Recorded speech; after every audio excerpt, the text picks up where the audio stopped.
মাজারের সাথে কোনো সম্পর্ক নাই। মুসলমানের সম্পর্ক কেবল মসজিদের সাথে। কিসের সাথে? মসজিদের সাথে সম্পর্ক গড়ে। আমার ভাইরা বিশ্বাস করুন, আল্লাহর কোরআন আমার হাতে। মাজারওয়ালার কাছে কানলে পরে ওই মাজারে যিনি শুয়ে আছেন, আল্লাহর কসম তার কোনো ক্ষমতা নাই আপনাকে বিপদ থেকে বাঁচাতে পারে। আছে ক্ষমতা? জোরে বলেন আছে। বিপদ থেকে বাঁচাবে কে? কে বাঁচাবে? আল্লাহ। আপনারা টাকা দেন আর ওই টাকাগুলি ওইখানে মাজারে বৈশা জনমের খাওয়া খায় মাজারের পাহারাদার এক শ্রেণীর পান্ডারা।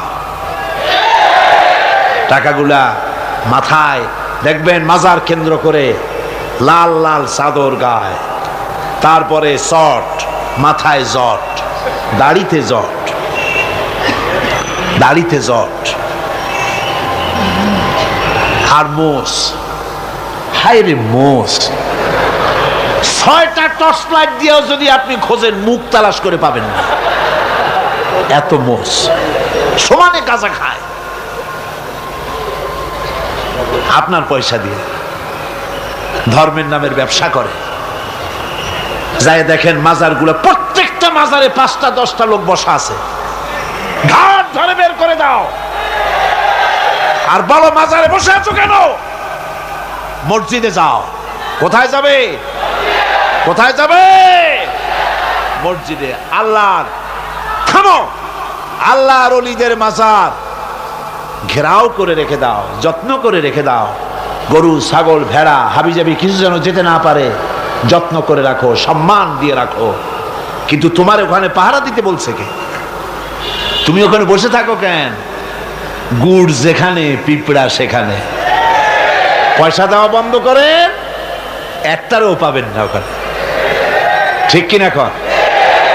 সব ধান্দাবাজ পয়সার লোভে ওখানে বসে থাকে, গাঁজা খায়, মদ খায়, নামাজ পড়ে না।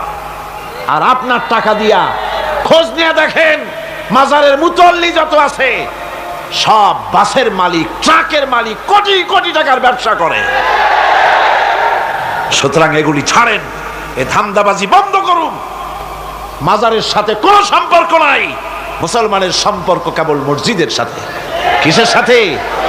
মসজিদের সাথে সম্পর্ক গড়ে। আমার বন্ধুগণ,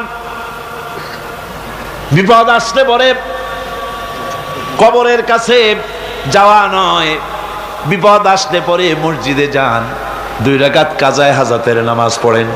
রাসূলুল্লাহ পড়েছেন, কাজায়ে হাজাতের নামাজ পড়েন, সেজদায় পড়ে গিয়ে আল্লাহর কাছে কান্দেন, আপনার বিপদ আল্লাহ রব্বুল আলামিন দূর করে দিবেন।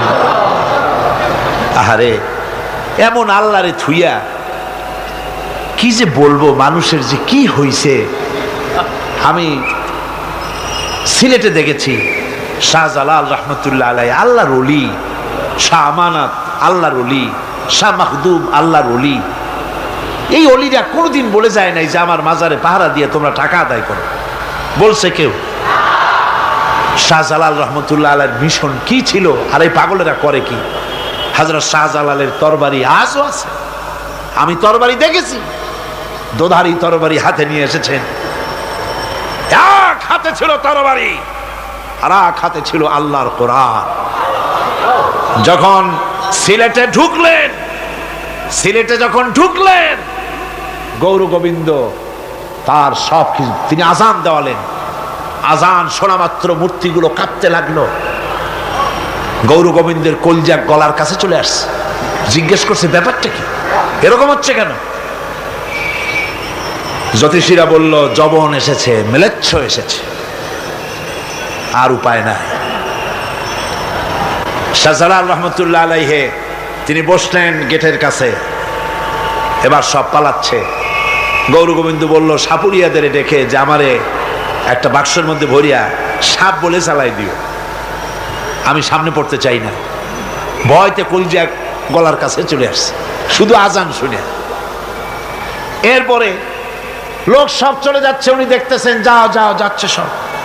তারপরে ঝুড়িতে করে যাচ্ছে সাপুরিয়ারা, তোমাদের মধ্যে কি সাপ, যাও যাও যাও।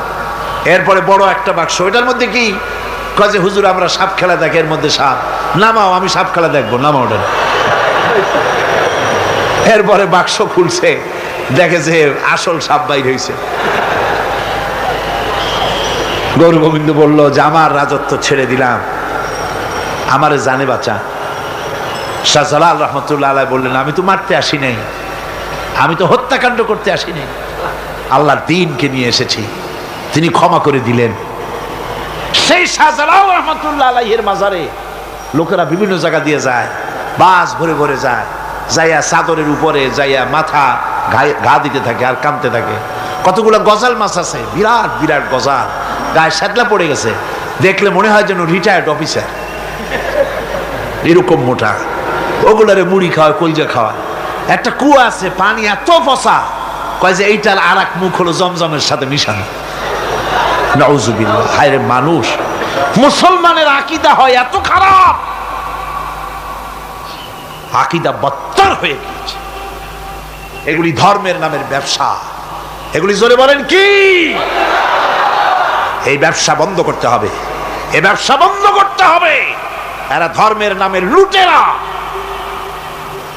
চাদর দিয়ে, আগরবাতি দিয়ে, মোমবাতি দিয়ে, সেজদা দিয়ে মুশরিক হয়ে যাচ্ছে, ইসলাম থেকে খারিজ হয়ে যাচ্ছে।